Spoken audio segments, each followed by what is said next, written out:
কি মনে আছে ইন্ডোনেশিয়া সার্ভারের কথা?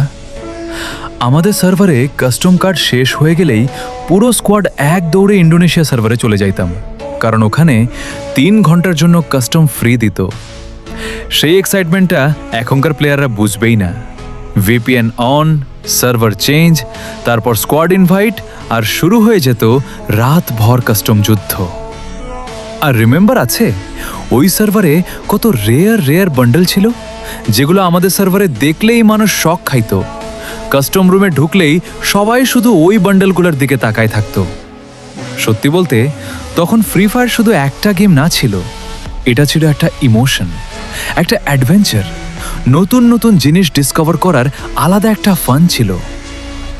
আজ গেমে হাজার আপডেট আসে, কিন্তু ওই ইন্ডোনেশিয়া সার্ভারের রাতগুলা আর কোনোদিন ব্যাক আসবে না।